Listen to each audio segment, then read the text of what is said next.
Hello मेरे प्यारे बच्चों, कैसे हैं आप सब। मैं आनंद पांडे आप सबका फिर एक बार दोबारा हार्दिक स्वागत करता हूं आपके अपने इस छोटे से परिवार में जिसका नाम है मैथ्स बोर्ड।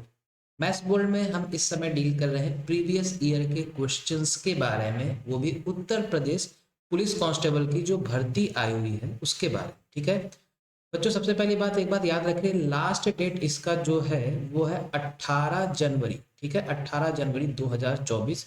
तो अब तक भी जो भी ऐसे बच्चे हैं जिन्होंने फॉर्म को नहीं भरा है तो जा करके ज़रूर भरिए। और इसका मैंने कंप्लीट वीडियो भी बनाया हुआ है, उसका मैं लिंक दे दूंगा, आप उसको जा करके देखिएगा। ठीक है, साथ ही साथ आपको पूरा पता होगा कि टोटल कितने पद हैं। 60,244 पोस्ट के लिए भर्ती निकली है। तो इससे अच्छा मौका बेटा आपको दोबारा फिर कभी नहीं मिलेगा। ठीक है, तो इसका भरपूर फायदा उठाइए। दूसरी बात, प्रीवियस ईयर के क्वेश्चंस को हम सॉल्व कर रहे हैं। आज जो अपना है ये है प्रैक्टिस सेट 17। ठीक है, इसके पहले ऑलरेडी 16 सेट हो चुके हैं प्रीवियस ईयर के क्वेश्चंस के, और हम उन क्वेश्चंस को डील कर रहे हैं जो कि एग्जैक्टली एग्जाम में पूछे गए हैं, गणित के उन सवालों को जो कि 2021 के पेपर में पूछे गए थे। ठीक है, तो आज का ये प्रैक्टिस सेट है 2021 के क्वेश्चन पेपर का। ठीक, तो उसको हम सॉल्व करेंगे। सीधी बात, नो बकवास, जैसा कि थंबनेल में आपने देखा भी होगा। ठीक है, तो आइए चलिए शुरू करते हैं। और जो भी बच्चे पहली बार इस चैनल पे विजिट किए हैं तो बच्चों आप जरूर चैनल को सब्सक्राइब कर लीजिएगा और ज़्यादा से ज़्यादा लोगों को शेयर भी करिएगा। ठीक है, सो लेट्स स्टार्ट। एंड सबसे पहला अपना जो क्वेश्चन है देखते हैं कि वो क्या। ठीक, पहला क्वेश्चन आपके सामने ये संख्या दी गई है 12,502, इसके पावर में 149। इसका आपको बताना है यूनिट प्लेस। ठीक है, इकाई स्थान पर क्या होगा। ठीक है, तो देखो इकाई स्थान का आपको बेटा पता होना चाहिए। सबसे पहले इकाई स्थान के जो भी क्वेश्चन आते हैं हम बस उसमें इकाई अंक को देखते हैं। ठीक है, समझना ध्यान से। 12,502 इसके पावर 149 दिया हुआ है, हमें पूरे नंबर से कोई लेना देना नहीं है, हमें सिर्फ और सिर्फ इकाई अंक से लेना होता है। तो इसको हमने छोटा करके और क्या लिख दिया, 2 की पावर 149। ठीक है, अब आगे क्या करना होता है आपको पता है कि 2 के लिए अगर हमें पता करना होता है तो हम क्या करते हैं, पावर में जो रहता है जिसे हम घात कहते हैं हिंदी में, घात में जो संख्या होती है उसके आखिरी दो संख्याओं को हम 4 से विभाजित करते हैं। ठीक है, तो 4 से अगर आप 49 को डिवाइड करेंगे तो आप क्या पाएंगे कि 4 को 12 बार में करेंगे कितना आ जाएगा, 48। 48 यानी कि शेषफल मतलब रिमाइंडर कितना हुआ, ए। ठीक है, तो इसका मतलब ये 2 की पावर 149 जो है ये रिड्यूस होके क्या हो गया, 2 की पावर 1, यानी कि जो आपका आंसर आया बच्चों क्या आया, बात समझ में आ रहा है। ठीक है, तो इसका जो उत्तर होगा वो ऑप्शन नंबर डी होगा, 2। कहीं भी तुक्का मत मारिएगा। ठीक है, जो बच्चे ऐसा सोच रहे हैं, कई सारी वीडियो जैसे यूट्यूब पे पड़ी हुई है जिसपे देख बताते हैं कि तुक्का मारने की सटीक टेक्निक, सब बेटा फर्जी वाली चीजें हैं, कुछ मत देखिएगा। ठीक है, मेहनत से बढ़ के दूसरा और कोई रास्ता नहीं। ठीक, बढ़ते हैं अगले सवाल की तरफ। अगला सवाल, ठीक है, ध्यान से देखो सवाल को, एक बार वीडियो को पॉज करके जरूर पढ़ना। ठीक, two vessels containing 23 liters and 35 liters quantity of solution having milk and water in the ratio itna and itna respectively. If the solutions are mixed with each other, then how many liters of water has to be added in the final solution to make the resultant in the ratio 1:1? ठीक है, कुल मिला के मैं आपको पूरा सवाल बता रहा हूँ। दो वेसल्स है, ठीक है, मतलब मान लीजिए कि दो बर्तन रखे। ठीक है, मान लो कि एक को मैं बोल दे रहा हूँ ए, ठीक है, और एक को मैं बोल दे रहा हूँ बी। ध्यान से सुनना, बड़ा ही आसान सा सवाल है, बहुत ही प्यारी सी तरीका बताऊँ, बहुत प्यारा तरीका बताऊँ। ठीक है, ए में टोटल कितना क्वांटिटी है, 23 लीटर, और बी में टोटल कितना क्वांटिटी है, 35 लीटर। ठीक है, अब सवाल में देखो ये दिया है कि इस जो पहला वाला बर्तन है इसमें मिल्क और वाटर का अनुपात प्यारे बच्चों कितना है, 11:12। ध्यान से देखिएगा। ठीक है, इसको थोड़ा हम डिवाइड कर देते हैं, और दूसरे वाले बर्तन में मिल्क और वाटर का जो रेशियो है प्यारे बच्चों कितना है, 22:13। ठीक है, क्लियर है। अब ध्यान से देखो, जब मिल्क और वाटर इतना है तो देखो क्या हम इसको हम और सिंपल बनाते हैं। देखो 11 + 12 करेंगे कितना हो जाएगा, ये हो जाएगा अपने पास निकल के टोटल 23, मतलब 23 यूनिट का वैल्यू कितना है, 23 लीटर, यानी कि एक यूनिट का वैल्यू कितना हो गया प्यारे बच्चों, 1 लीटर। ठीक है, तो अगर एक यूनिट का वैल्यू 1 लीटर है तो मतलब मिल्क कितना हो गया, 11 लीटर, और वाटर कितना हो गया प्यारे बच्चों, वाटर हो गया 12 लीटर। समझ में आ रहा है। ठीक है, ठीक उसी तरह से 22 प्लस 13 करोगे तो 22 प्लस 13 बेटा कितना आ जाएगा 35 यूनिट। समझ में आ रहा है? मतलब एक यूनिट का वैल्यू कितना आ गया, एक यूनिट का वैल्यू आ गया 1 लीटर। मतलब दूसरे वाले बर्तन में जो मिल्क होगा वो कितना होगा, वो होगा बेटा 22 लीटर, और वाटर कितना होगा 13 लीटर। समझ में आ रहा है? अब पूछा ये जा रहा है कि अब इन दोनों बर्तन में जो सॉल्यूशन जो है उसको हम जोड़ देते हैं। ठीक है, जब जोड़ देंगे, मिक्स किया जा रहा है, तो फाइनल पूछा जा रहा है कि कितना पानी मिलाना पड़ेगा ताकि रेशियो हमारा कितना हो, 1:1 किसका, मिल्क और वाटर का। ठीक है, तो जब मिलाएंगे दोनों को तो मिल्क मिल्क से मिलेगा और वाटर वाटर से। ठीक है, तो देखो मिल्क और मिल्क को अगर हम जोड़ेंगे तो कितना आएगा, ये मिल्क हम लिख देते हैं टोटल, कितना हो जाएगा 11 प्लस 22। ठीक है, ऐसे मैं लिख भी दे रहा हूँ, 11 प्लस 22 कितना हो जाएगा प्यारे बच्चों 33 लीटर। दिख रहा है? उसी तरह से पानी पानी में जाएगा, ऐसा तो नहीं कि पानी दूध के साथ मिक्स होगा। पानी और पानी को अगर हम करेंगे तो अपने पास टोटल वाटर कितना आएगा 12 प्लस 13, 12 प्लस 13 कितना हो जाएगा प्यारे बच्चों 25 लीटर। देख रहे हैं? अब पूरी स्टोरी आपको क्लियर हो गई है, कोई लेंदी सॉल्यूशन नहीं है। सवाल में यही पूछा है कि कितना पानी मिलाया जाए ताकि रेशियो जो है वो 1:1 आए। एक बात बताओ, रेशियो कब 1:1 आता है, जब ऊपर और नीचे दोनों ही संख्या क्या हो, समान हो। जब 2/2 मतलब क्या होगा 1:1। ठीक है, तो कहने का मतलब क्या हुआ कि मिल्क अगर 33 है, हमें 1:1 चाहिए, तो 25 में हम कितना जोड़ेंगे कि हमारा 33 बनेगा। आप बोलेंगे सर हम इसमें 8 लीटर और जोड़ देंगे तो हमारा जो रेशियो है वो कितना हो जाएगा 33/33, मतलब रेशियो हमारा हो जाएगा 1:1 का। बात समझ में आया? कितना लीटर हम पानी जोड़ेंगे इसमें, तो आप बोलेंगे 8 लीटर, मतलब आंसर होगा प्यारे बच्चों ऑप्शन नंबर ए। ठीक है, 8 लीटर होगा आपका आंसर। क्लियर है? ध्यान से देख लीजिए इसको और इसका स्क्रीनशॉट ले लीजिएगा। अगर डाउट होगा तो कमेंट सेक्शन में जरूर मेंशन करिएगा जिस भी क्वेश्चन में डाउट है, और अगर कोई बाहर का भी क्वेश्चन होगा तो वो भी आप मेरे को स्क्रीनशॉट लेकर के मुझे आप भेज दीजिएगा यूट्यूब। ठीक है, चलो अगले सवाल पे बढ़ते हैं। बहुत प्यारा सवाल, इसके पहला वाला जो सेशन हुआ था उसमें भी मैंने इस तरह का सवाल करवाया था, और इस तरह के सवाल आपको छोड़ने नहीं है, बहुत आसान सवाल होते हैं। कैसे करना है ध्यान से। Find the sum of all 3 digit numbers. ठीक है, that leaves a reminder of 4 when divided by 9। मतलब उन सभी 3 अंकों की संख्याओं का योगफल बताना है जिन्हें 9 से विभाजित करने पर शेषफल कितना मिले 4। ठीक है, ध्यान से सुनो, थोड़ा मैं इंक चेंज कर देता हूँ। ठीक है, तो देखो आपको पता है कि डिविडेंड बराबर divisor into quotient plus reminder. ठीक है, भाजक भाज्य वाला नियम पता होगा सभी बच्चों को, सब होशियार हैं। तो मान लो कि हम ये जो 3 अंकों की संख्या उसको हम बोल देते हैं n। ठीक है, तो n बराबर क्या हो जाएगा डिवीजर इंटू क्वोशिएंट।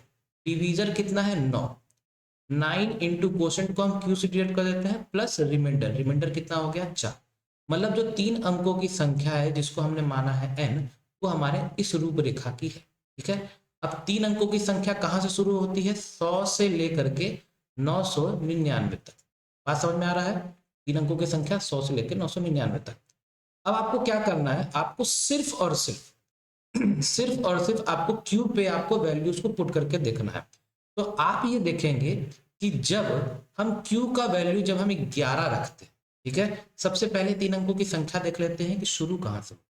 जब हम क्यू के वैल्यू 11 रखेंगे तो आप बोलेंगे कि सर एन का जो मान होगा कितना हो जाएगा 9 इंटू 11 प्लस 4। ठीक है, 99 प्लस 4 कितना हो जाएगा 103। मतलब जो सबसे पहली संख्या होगी 3 अंकों की वो क्या होगी 103। देख रहे हैं? ठीक है, कई बच्चों का सर आपने क्यू बराबर 10 क्यों नहीं रखा, बेटा 9 इंटू 10 करोगे 90, 90 प्लस 4 हो जाएगा 94, वो 2 अंकों की संख्या। ठीक है, इसलिए 11 रखा। अब एक चीज और करिए, क्यूब पे आप 12 रख दीजिए। 12 रखेंगे तो क्या हो जाएगा n बराबर 9 इंटू 12 प्लस 4।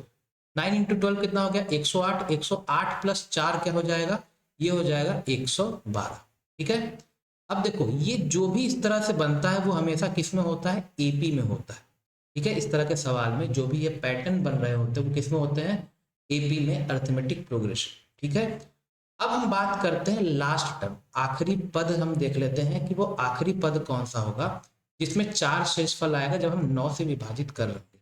बेटा सबसे आखिरी संख्या कौन सी होगी तीन अंकों की? 999। और 999 आपको पता है कि पूरे तरीके से 9 से विभाजित होता है जब हम 9 को एक एक एक से हम गुणा करते हैं, ठीक है। मतलब यहाँ पे तो शेषफल 0 आ रहा है। थोड़ा पीछे आ जाओ, 999 के ठीक पहले ऐसी कौन सी संख्या होगी जो 9 से पूरे तरीके से विभाजित होगी? आप बोलेंगे सर 990, ठीक है। लेकिन हमें शेषफल कितना चाहिए? हमें शेषफल 4 चाहिए। तो खुद दिमाग लगाओ, 990 के ठीक बाद ऐसी कौन सी संख्या है जो कि ये किससे 9 से विभाजित होगी? तो आप बोलोगे सर 994, ठीक है। चेक करके भी देख लो, हमें 4 शेषफल चाहिए। 9 को करेंगे 11 बार में आ जाएगा 99, ठीक है। ये हो गया कैंसिल, कितना बचा? 4।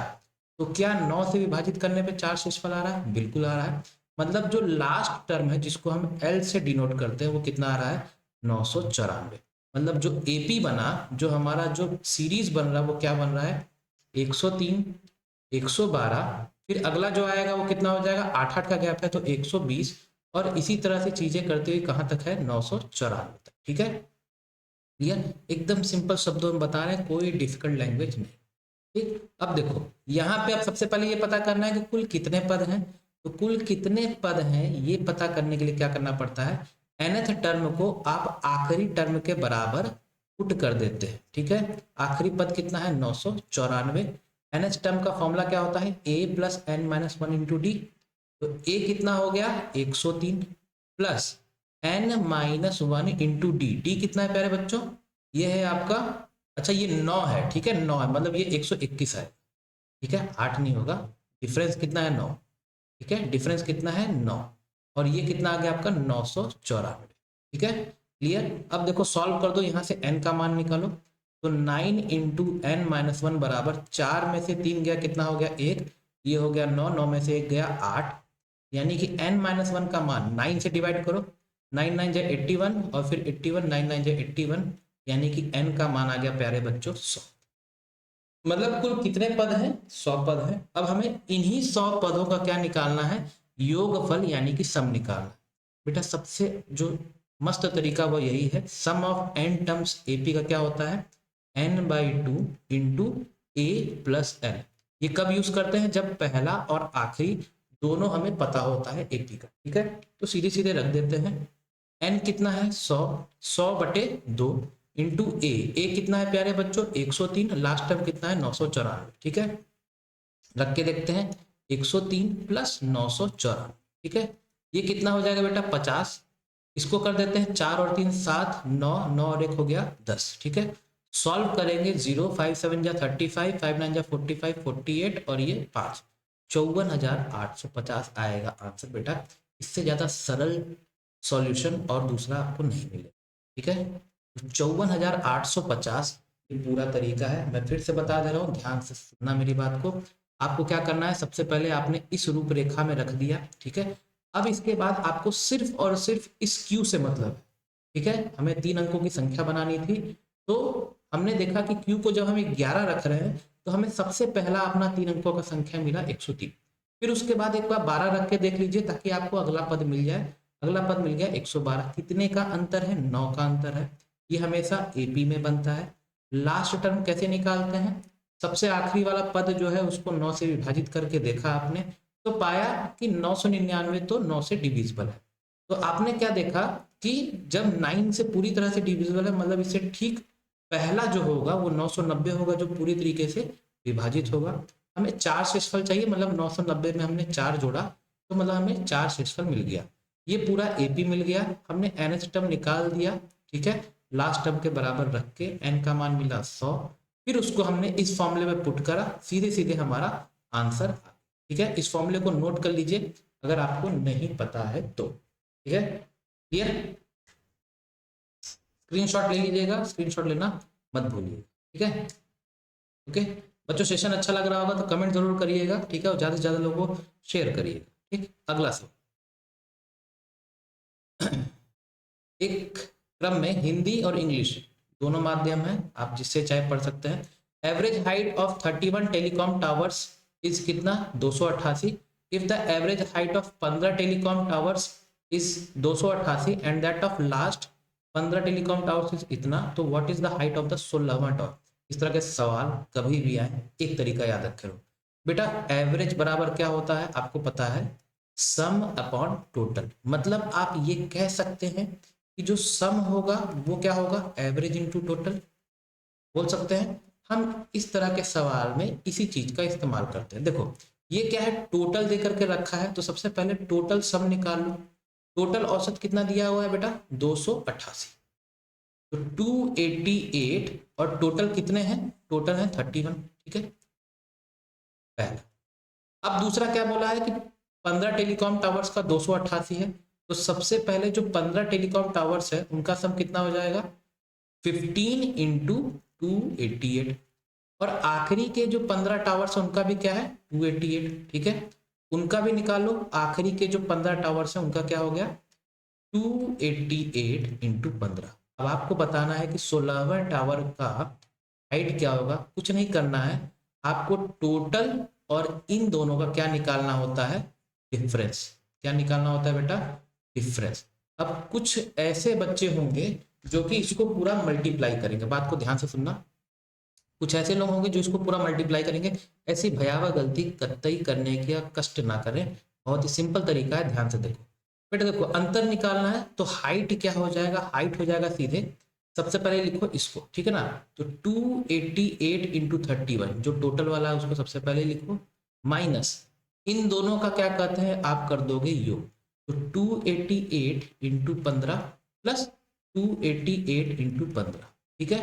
अब 288 इंटू 15 प्लस 288 इंटू 15, इसको ये क्या हो जाएगा 2 टाइम्स हो जाएगा। तो 15 इंटू 2 कितना हो गया बेटा 30, मतलब ये कितना हो गया 30 इंटू 288, ठीक है। पूरा सॉल्यूशन करके बता रहा हूँ, ध्यान से देखिएगा। और ये हो गया 288 इंटू 31, बेटा कॉमन क्या दिख रहा है 288, ठीक है। और ब्रैकेट में क्या हो जाएगा 31 माइनस 30, यानी कि आपका जो प्यारा सा आंसर आ गया वो आ गया 288 मीटर। देख रहे हैं कितना सरल तरीके से चीजें आ रही हैं, ठीक है। ये था आपके पास पूरा का पूरा इंफॉर्मेशन, और ये सॉल्यूशन है मात्र क्या कहते हैं आपका 2 लाइन का, ठीक है। लास्ट में तो हमने आंसर ही लिखा, ठीक। ये समझाना था पूरा कैसे किया जाता है चीजों को, और किन कैलकुलेशन से हमें बचना है, ठीक। तो 288 मीटर होगा इसका सॉल्यूशन। बढ़ते हैं अगले सवाल की तरफ। ये सवाल बहुत प्यारा सवाल है, बहुत ही प्यारा सवाल है और बहुत अच्छा सवाल है, ठीक है। अच्छे तरीके से सवाल पढ़ेंगे। Arun, Bala and Chandru enter into a partnership. Arun contributes 1/3 of the whole. Bala contributes as much as Arun and Chandra. If the profit at the end is इतना, how much Chandru receive? ठीक है, अरुण बाला और चंद्रू ने एक साझेदारी की, बहुत अच्छी बात है, साझेदारी करनी चाहिए। अरुण कुल पूंजी का 1/3 कितना करता है प्यारे बच्चों, 1/3 योगदान करता है, जबकि बाला उतना योगदान देता है जितना अरुण और चंद्रू मिलकर करते हैं। वर्ष के अंत में कुल लाभ दिया है 84,000, तो चंद्रू को कितना धन प्राप्त हुआ। एक मैं तरीका बता रहा हूँ उसको याद रखना, ठीक है। देखो सबसे पहले अरुण, बाला और चंद्रू, इसको हम क्या बोल देते हैं, अरुण यानी कि ए, बाला यानी कि बी और चंद्रू यानी कि सी। ध्यान से सुनना, अरुण कुल पूंजी का 1/3 कर रहा है। अरुण के बारे में दिया है कि कुल पूंजी का 1/3, मतलब हम क्या करेंगे जो डिनोमिनेटर में होता है हम उसको क्या मान लेते हैं, टोटल। बात को ध्यान से सुनना, कोई एक्स वैक्स लेने की जरूरत नहीं।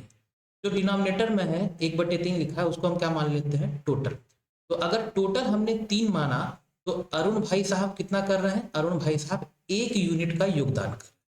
टोटल हमने कितना मान लिया, टोटल हमने मान लिया 3 यूनिट। अरुण भाई साहब कितना कर रहे हैं, 1, ठीक है। अब देखो सवाल में क्या बोला गया, सवाल देखो ध्यान से कि बाला जो है, बाला कितना है, अरुण और चंद्रा जितना मिला के करता है उतना बाला करता है। तो बाला बराबर क्या हो गया, अरुण प्लस चंद्रा, ठीक है, समझ में आ रहा है। यानी कि इसको आप कह सकते हैं अरुण यानी कितना हो गया 1 प्लस सी, ये हो गया बाला का वैल्यू, ठीक है। ध्यान से इसको साइड में रखे रहते हैं। अब इसके बाद अपने को बताना है चंद्रो या चंद्रा जो भी लिखा है इसको कितना मिला। सी का हम कुछ वैल्यू निकाल सकते हैं क्या, ठीक है। इसके बाद आप वीडियो को पॉज करके सोचिएगा। तो देखो कैसे करेंगे, क्या हम ये कह सकते हैं कि ए, बी और सी तीनों का योग करेंगे तो 3 होगा, बोल सकते हैं कि नहीं, बिल्कुल बोल सकते हैं। ए का मान कितना है 1 यूनिट, तो बी प्लस सी का मान क्या प्यारे बच्चों, हम बोल सकते हैं कि 3 माइनस 1 बराबर 2 यूनिट होगा, ठीक है। अब क्या यहाँ से हमने बी का मान निकाला है 1 प्लस सी के बराबर, ठीक है। तो ठीक वही चीज हम करते हैं, ठीक है ना।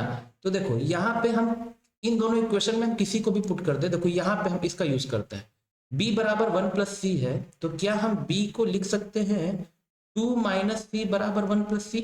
इस b का वैल्यू क्या हो जाएगा 2 - c, ठीक है। तो यहां से देखो c का मान क्या निकल गया 2c बराबर कितना हो जाएगा 1, यानी कि चंद्रू कितना कंट्रीब्यूट कर रहा है 1/2, ठीक है। चंद्रू कितना कंट्रीब्यूट कर रहा है 1/2। जब चंद्रू का 1/2 आपको पता चल गया, ठीक है, तो आप सीधे सीधे क्या बता सकते हैं, आप बाला का भी बता सकते हैं कि नहीं। तो बाला महोदय का कितना हो जाएगा, बाला का हो जाएगा 2 - c, यानी कि 2 - 1/2 कितना हो जाएगा 3/2। तो हमें अरुण का भी पता चल गया, बाला का भी पता चल गया और चंद्रू का भी पता चल गया, ठीक है। तो सीधे सीधे हम लिख सकते हैं अरुण, बाला और चंद्रू का जो अनुपात होगा वो होगा प्यारे बच्चों कितना 1 का, ठीक है। अरुण कितना दे रहा है 1 का दे रहा है, बाला कितना दे रहा है 3/2 का, और चंद्रू कितना दे रहा है 1/2 का, ठीक है। इसका एलसीएम ले लोगे, 2 को इधर भेज दोगे तो क्या हो जाएगा 2, 3 और 1, और यही होगा आपका प्रॉफिट का रेशियो, ठीक है। क्योंकि प्रॉफिट का रेशियो तब सेम होता है जब जो टाइम जिसके लिए इन्वेस्ट किया गया है वो सभी के लिए सेम हो। देख सकते हैं कि साल के अंत में तीनों के लिए बोला गया है, तो जब भी समय सेम होता है तो इन्वेस्टमेंट का अनुपात भी सेम होता है, ठीक। तो अगर प्रॉफिट पूछा जाएगा कि चंद्रू, चंद्रू मतलब 1 यूनिट का हमको वैल्यू बताना है, कैसे निकालेंगे। तो चंद्रू के लिए जो प्रॉफिट होगा प्यारे बच्चों वो क्या होगा 84,000 जो है वो कितने यूनिट का वैल्यू है, 3 तो 5 और 1 6 यूनिट का। हमें बताना है चंद्रू का, तो 1 यूनिट का मान बताना है, सीधे सीधे सॉल्व कर दो। ये 6 से जाएगा सीधे सीधे 14,000 बार में, और यही रहेगा प्यारे बच्चों आपका आंसर, ठीक है। ये क्वेश्चन बहुत इंपॉर्टेंट है, ध्यान से इत्मीनान से नोट कर लीजिए, कोई एक्स वगैरह नहीं लेना है, आपको बस ए दिया गया है, बी और सी का वैल्यू इससे पता चल जाएगा और सॉल्व करेंगे, आंसर आप आ जाएगा, ठीक है। अगले सवाल की तरफ बढ़ते हैं। हाँ देखो, ये सवाल है, एक दुकानदार ने 10,200 में एक वस्तु खरीदी और इसे 10% की हानि पर बेच दिया, ठीक है। उसने एक और वस्तु खरीदी और उसे 10% के लाभ पर बेच दिया, तो समग्र लाभ या हानि ज्ञात कीजिए। बेटा बहुत सिंपल सा सवाल है, सीपी आपको दिया गया है कितना 10,200 रुपए, ठीक है। अब यहां से बेटा एक बात बताओ, हम सीधे सीधे एसपी निकाल सकते हैं कि नहीं। सीपी कितना है 10,200, पहले कितने की हानि हो रही है 10% की, मतलब कितना हो गया 90%, मतलब 90/100। फिर कितना है 10% का लाभ भी हो रहा है, मतलब 110%, यानी कि 110/100। बात समझ में आ रहा है, ठीक है। अब देखो डबल जीरो से ये डबल जीरो कट गया, ठीक है, ये डबल जीरो से ये डबल जीरो कट गया, मतलब अगर देखोगे तो क्या इसको हम 102 × 99 बोल सकते हैं कि नहीं, बिल्कुल बोल सकते हैं, ठीक है।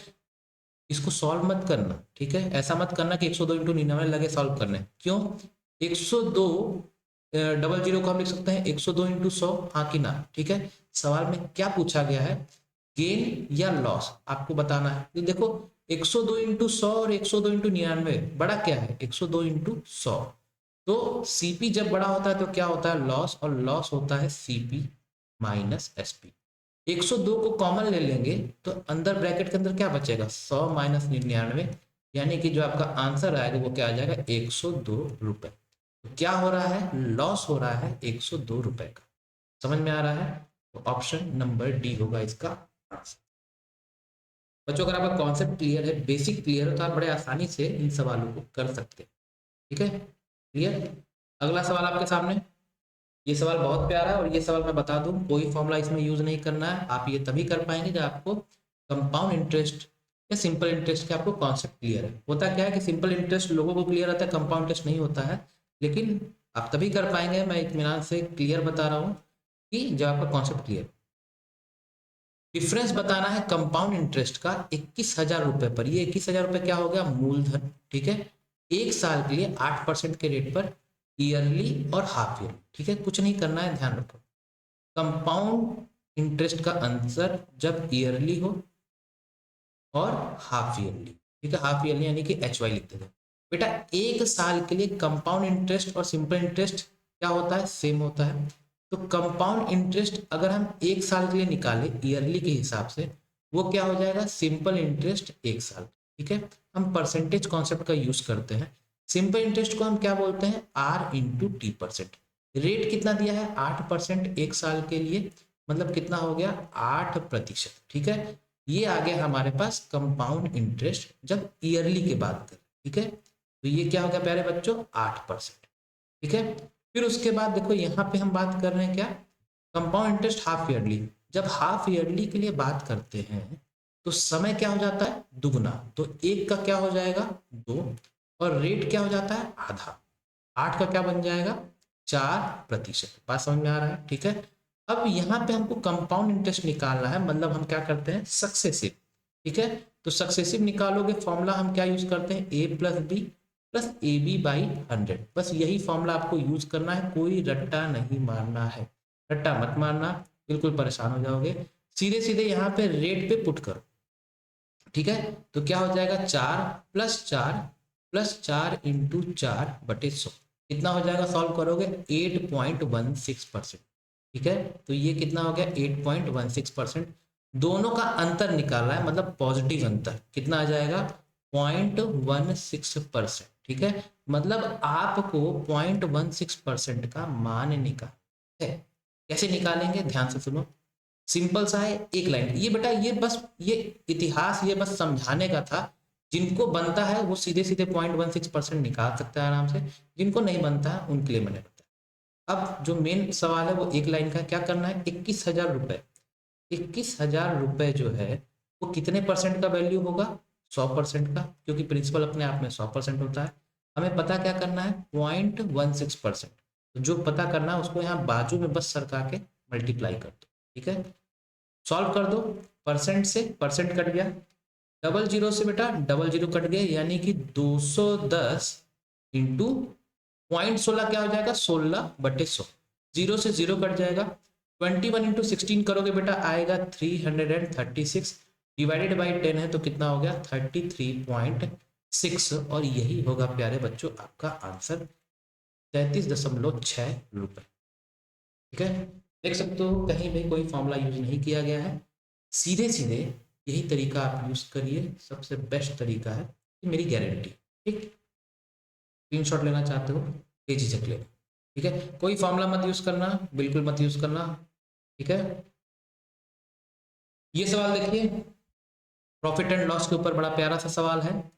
अ शॉपकीपर, ठीक है मैं हिंदी में ही पढ़ देता हूँ, एक दुकानदार 610 रुपए में एक वस्तु को बेचता है और कुछ लाभ कमाता है। ठीक है, तो और यही लाभ जो है इस वस्तु को 250 रुपए में बेचे जाने पर होने वाली हानि के 11 गुणा के बराबर। ठीक है, तो देखो 610 में बेचने पर क्या होता है, लाभ होता है। लाभ क्या होता है, सीपी माइनस एसपी। तो देखो एसपी हम मान लेते हैं एक्स। ठीक है, तो एक्स माइनस दिया गया है 610, ये किसके बराबर है, 11 गुणा बराबर है किसके, उसी वस्तु को 250 में बेचने पर। ठीक है ना, जो हानि होती है। तो हानि क्या होता है, सीपी क्या करते हैं, नहीं नहीं ये रुको, एक सेकेंड एक सेकेंड, यहाँ पढ़ लेता है। आर्टिकल को जब 610 पे बेचते हैं तो we earn some profit. Profit क्या होता है बेटा, एसपी माइनस सीपी। ये हो जाएगा 610 माइनस एक्स बराबर हो जाएगा 11 टाइम्स है किसके, जब लॉस होता है उसको 250 में बेचने पर। तो ये हो जाएगा एक्स माइनस 250। ठीक है, सिंपल। अब सही, वो एक्स माइनस 610 नहीं होगा। यहां से देखो सॉल्व करोगे तो एक्स का वैल्यू आएगा, सॉल्व करके देखते हैं। 610 माइनस एक्स बराबर हो जाएगा 11x माइनस 11 इंटू 250, कितना हो जाएगा, 2, 5 और 7। अगर आपने 11 का मल्टीप्लाई वाला ट्रिक जानते हैं तो आसानी से कर ले जाएंगे। अब देखो इसको सॉल्व करते हैं, 11 प्लस एक्स बराबर हो जाएगा 12x, और 610 प्लस 2750, इसको जोड़ के देखो 0, 5 और 1 6, 7 और 6 13। ठीक है, और 2 और 1 3। ठीक, तो सॉल्व करो कितना हो जाएगा, 12 का कितने बार में जाएगा, 12 दूनी 24, 96, 280। समझ में आ रहा है, मतलब ये क्या निकल गया प्यारे बच्चों, सीपी। अब सुनो, अब आते हैं यहाँ पे इसके आगे। अगर उसे 10% का लाभ कमाना है तो कितने पे वो उसको बेचेगा, मतलब आपको बताना है सेलिंग प्राइस, कुछ नहीं करना है प्यारे बच्चों।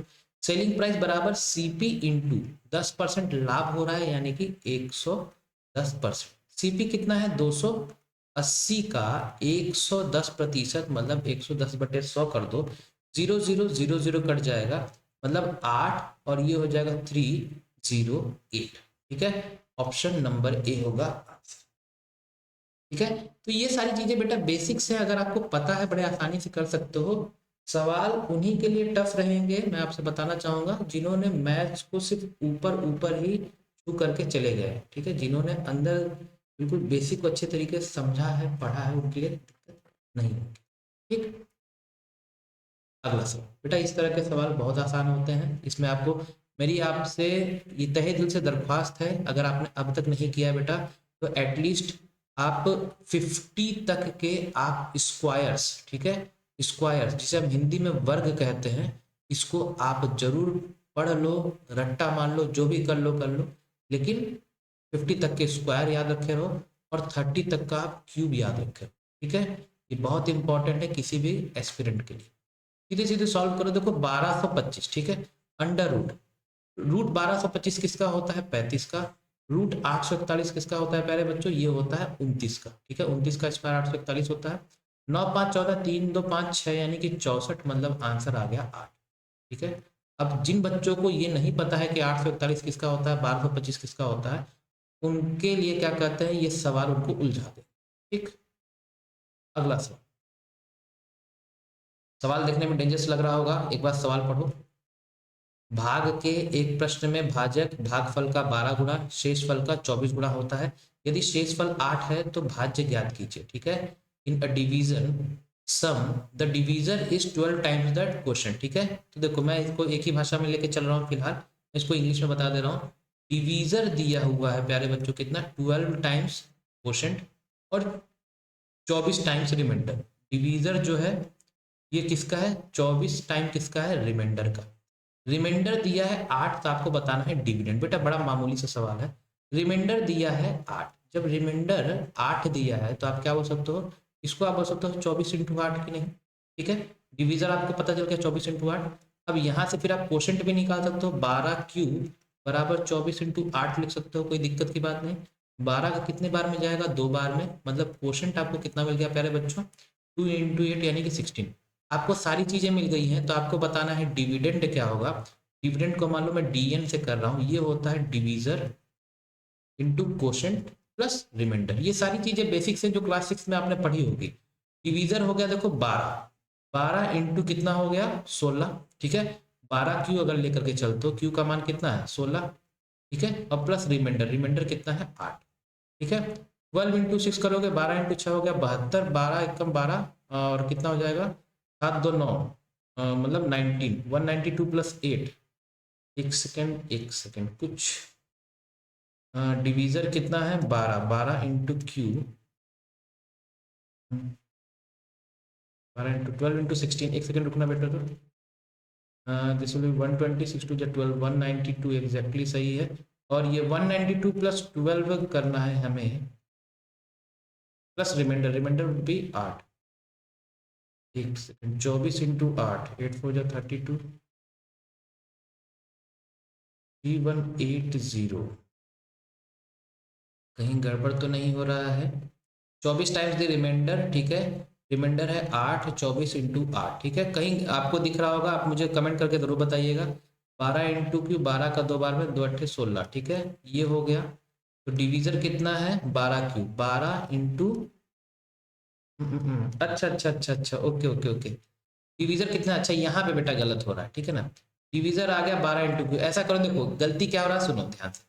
डिवीजर आ रहा है 12 इंटू क्यू, हमने लिख दिया, डिवीजर का मान क्या है बेटा 12 क्यू। ठीक है, 12 क्यू, तो ये हो जाएगा 12 क्यू इंटू क्यू, यानी कि 12 क्यू स्क्वायर हो जाएगा। ठीक है, तो ऐसे मत करो, आप सीधे सीधे ये करो। डिवीजर कितना है, डिवीजर बराबर है 24 × 8। कितना प्यारे बच्चों, 24 × 8। ठीक है, और फिर इंटू क्वोशंट, क्वोशंट कितना है प्यारे बच्चों, क्वोशंट है आपका 16। ठीक है, प्लस 12, अब सही है। ठीक है, अब इसको बेटा आप सॉल्व कर दोगे, देखो 16 × 8 करोगे 128 आएगा, 128 प्लस 12 कर दो। ठीक है, इसको आप पूरा सॉल्व करके देखोगे, जो आपका आंसर आएगा 3080 आएगा। ठीक है, समझ में आ रहा है। यहाँ पे क्या गलती हो रही थी, केयरलेस मिस्टेक हो रही थी, बताना चाहूंगा। डिवीजर इंटू क्वोशंट हमने लिखा, डिवीजर का जो मान था वो था 12 क्यू, तो यहाँ 12 क्यू लिखा, 12 क्यू इंटू क्यू कितना होगा 12 क्यू। ठीक है, ये गलती हो रही।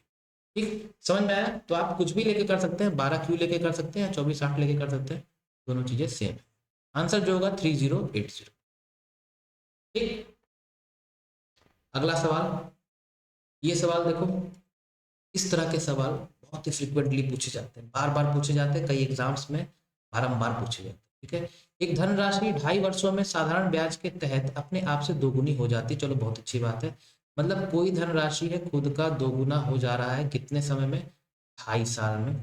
ठीक है, हमसे क्या पूछा जा रहा है कि कितने वर्षों में यह अपने आप की 42 गुना हो जाएगा। अरे बाप, खुद का 42 गुना हो जाएगा, मतलब 42p। ठीक है, एक चीज याद रखो, क्या बोला है, साधारण ब्याज। बेटा बहुत ही सिंपल है, 2 लाइन का क्वेश्चन है, कितने समय में हो जाएगा। बेटा ये बताओ, दोनों के बीच का जो अंतर होगा क्या वही साधारण ब्याज होगा, मतलब p, और इसमें कितना अंतर होगा, 41p। ठीक है, तो साधारण ब्याज मतलब जब ये ऐसे लिख दे रहा हूं, ये साधारण ब्याज और ये बता दे रहा हूं समय, तो जब साधारण ब्याज p है तो कितना समय लग रहा है, 2.5 वर्ष। ठीक है, 2.5 साल। और जब साधारण ब्याज 41p चाहिए, ठीक है, कितना, 41p, मतलब खुद का 41 गुना। ठीक है, 41 इंटू पी चाहिए, कुछ नहीं करना है, ये 2.5 साल में भी आप क्या कर दो, जितना ये मल्टीप्लाई किया है उतना ही आप मल्टीप्लाई कर दो, जो आपका आंसर आएगा प्यारे बच्चों वो आएगा 102.5। ठीक है, इसको सॉल्व करके देख लेना, यही आंसर आएगा, सिंपल एंड प्लेन कैलकुलेशन। ठीक है, 102.5। ठीक है, ऐसा क्यों होगा, आप बोलेंगे कि सर ये क्यों हुआ, ये बेटा इसलिए हुआ क्योंकि साधारण ब्याज हर साल सेम होता है, समान होता है। ठीक है, तो जब कभी भी ऐसा सवाल आए, जितना मल्टीप्लाई किया गया है उतना ही आपको मल्टीप्लाई कर दे। ठीक, तो ये था आज का सेशन का पूरा। ठीक है, आज के सेशन का पूरा ये जितने भी उस पे सवाल पूछे गए थे जो कि बहुत ज़्यादा इंपॉर्टेंट थे वो सारे मैंने करवा दिए। आई होप आपने सेशन को अच्छे से एंजॉय किया होगा, और जैसा कि थंबनेल में आपने देखा है, सीधी बात, नो बकवास, कम से कम समय में ज़्यादा से ज़्यादा सवाल मैंने आपको करवाने का पूरा कोशिश की है। कैसा लगा कमेंट करके ज़रूर बताइएगा, अच्छा लगा हो सब्सक्राइब करिएगा, ज़्यादा से ज़्यादा लोगों को शेयर करिए। मिलते हैं अगले सेशन में फिर नए ताज़ा तरीन सवालों के साथ, तब तक के लिए बहुत बहुत धन्यवाद।